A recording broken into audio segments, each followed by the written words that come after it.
What is up, everybody? Today we're talking about the Count of Monte Cristo. Can you see that? Yeah.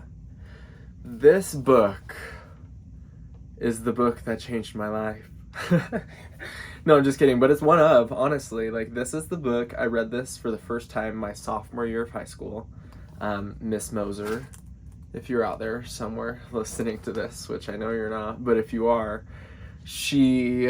I think, like, we gotta choose our own book or something. No, just kidding. That's different. That's when I read the book Thief. It was assigned to everybody. Anyway, short story short, this is the book that, like, literally opened my mind. I was like, wait, reading is actually amazing. Like, I read before that, but not as intensively as afterward. I remember afterward, I was like, reading just became a part of who I am because of this book.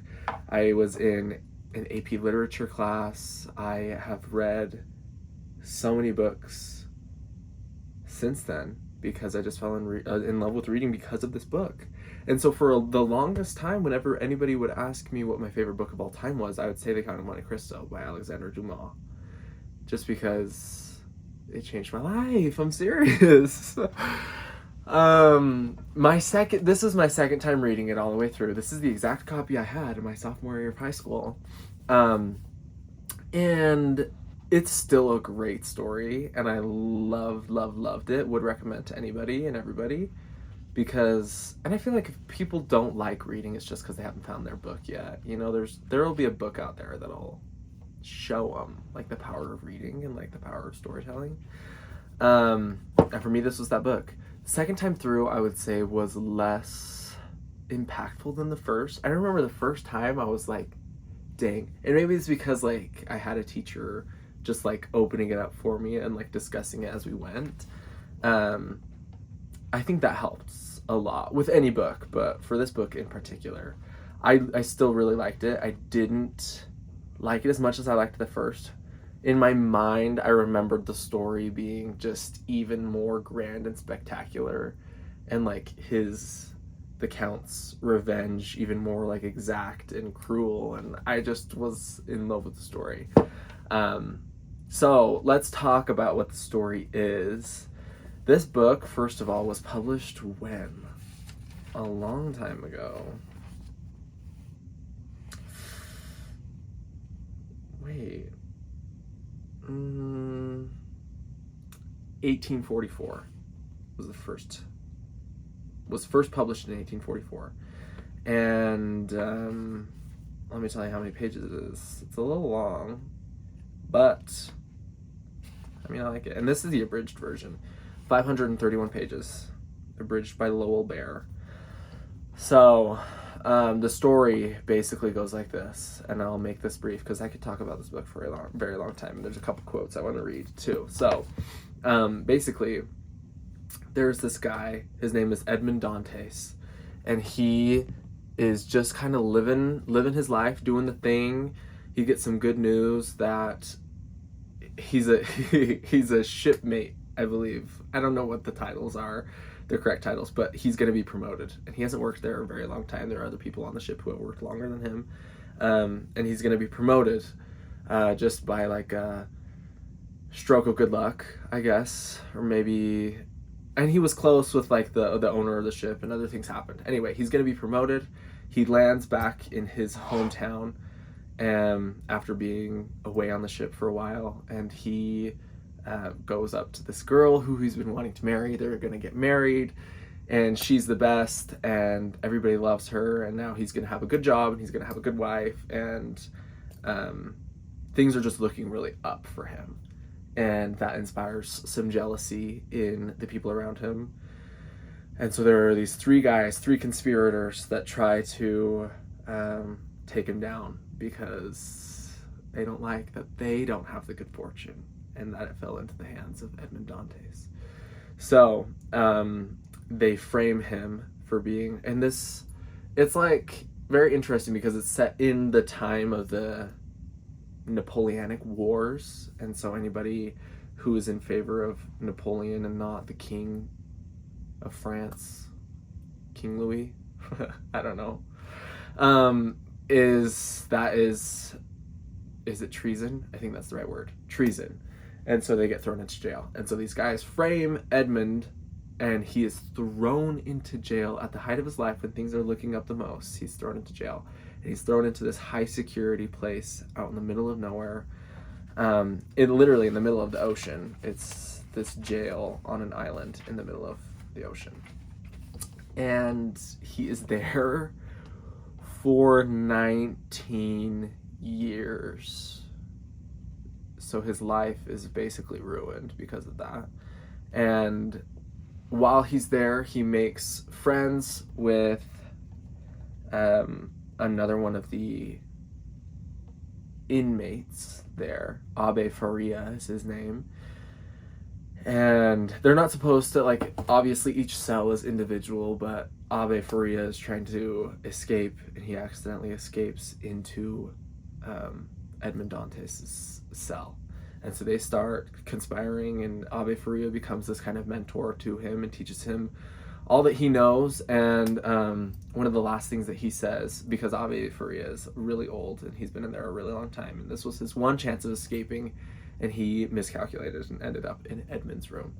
So he he kind of apprentices Edmond and gives him all of his knowledge. And one of the last things he says is that there is a hidden stash of just an exorbitant amount of money on this island called Monte Cristo. And so Edmond makes a big escape. He escapes from that prison island. I won't tell you how. And he finds his way over to the island to become immaculately rich overnight. Like, he is just so wealthy because of this treasure that he found. And the rest of the book is him exacting his revenge on the people who have wronged him. You know, they stole 19 years of his life, and now he's going to get back at them. And so he has this new disguise as the Count of Monte Cristo, and he pulls every lever, and he puts people in places, and he is like, it's a really good story. He is really just this master of everything, and everything is known to him. It's kind of cool. And so he just exacts his revenge in that way. And I won't tell you how or what happens, but it's pretty cool. And so this is the book that made me fall in love with reading. I was like, my brain is open. Thank you so much, Alexander Dumas. Let me read just a couple. I don't think I'll read all of these things that I have marked that I wanted to read. I really could just talk about this for so long, but I won't. I'll spare it to you. These are just some interesting quotes that I thought, and also just so you can get like a grasp of the writing of Alexander Dumas, because it was written in 1844, so it is kind of like old-timey, but not really. It's kind of just like, it's just different, you know? And so he says, this is chapter 9, and this is when he's in the dungeon at, I wish I could remember what the name of the prison is, but I won't make you wait while I try to find it. Anyway, it says, finally, having exhausted all his human resources, Dantes turned to God. He remembered the prayers his mother had taught him and found meaning in them of which he had formerly been unaware. For the happy man, prayer is only a jumble of words, until the day when sorrow comes to explain to him the sublime language by means of which he speaks to God. Despite his fervent prayers, however, he remained a prisoner. What's interesting, though, is on the very next page, it says, the next day he could no longer see and could scarcely hear. The jailer believed him to be seriously ill. Dantes expected death within a short time. A numbness, which was not without a certain feeling of well-being, took possession of him. The pangs in his stomach ceased. When he closed his eyes, he saw bright flashes of light. Suddenly, toward 9 o'clock at night, he heard a faint noise coming from the wall next to which he was laying. And I just thought that was interesting that, like, 2 pages before, he was praying to God, and then all of a sudden he hears Abe Faria digging toward him. And so, in a way, it's an answer to his prayers, and I thought that that's just genius, remarkable. What else? Fast forward in the story. I'm like, how does... And I always think this with like every good book. I'm like, how does someone's brain think of that? It's just awesome.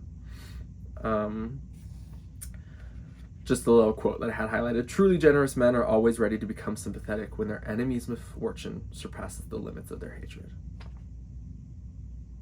I'll read it again because I feel like that's a quote that could go over many minds, including my own when I read it the first time.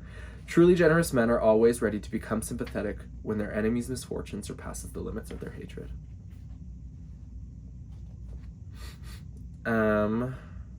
This imagery that I loved. He could not have been more overwhelmed if a thunderbolt had opened a chasm at his feet.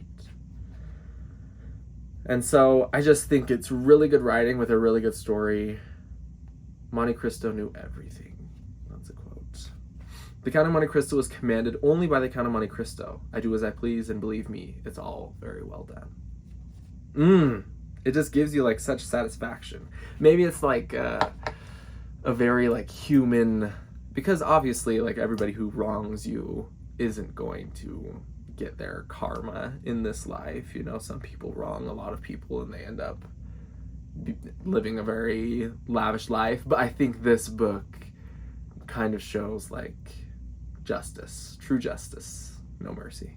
And I think that's what's like, to the human brain, that's what's satisfying.